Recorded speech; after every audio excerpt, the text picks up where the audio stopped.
Petrol की कीमतों ने किया सबको परेशान, कभी कमी और कभी इजाफे का ऐलान। आलमी मार्केट में कीमतों के रद्दोबदल ने फेर दिया पाकिस्तानियों की उम्मीदों पर पानी। गुज़िश्ता रोज तेल की कीमतों में $1 फी बैरल से ज्यादा का इजाफा हुआ, क्योंकि सरमायाकारों ने अपनी तवज्जो ओपेक प्लस की जानिब से सप्लाई में ताज़ा कमी की तवक्कुआत पर मरकूज कर ली। इसके अलावा अमरीकी खाम पेट्रोल और डिस्टिलेट के जखीरे में तेजी से इजाफा देखा गया। ब्रेंट क्रूड फ्यूचर $1.42 या 1.7% इजाफे के साथ $83.10 फी बैरल पर तय हुआ, जबकि US West Texas intermediate WTI crude future $1.45 या 1.9% इजाफे के साथ $77.86 फी बैरल पर तय हुआ। पाकिस्तान में भी पेट्रोलियम मसनूआत की कीमतों में रद्दोबदल के हवाले से अहम तजावीज़ सामने आ गई।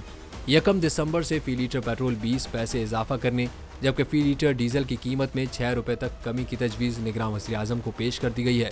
इसके अलावा फी लीटर मिट्टी का तेल ₹2.82 कमी करने और लाइट स्पीड डीजल की कीमत में ₹4 कमी की तजवीज़ दे दी गई है। ताहम पेट्रोलियम मसनूआत की कीमतों में रद्दोबदल से मुतल्लिक हतमी ऐलान निगरान वज़ीर-ए-आज़म की मंजूरी के बाद होगा।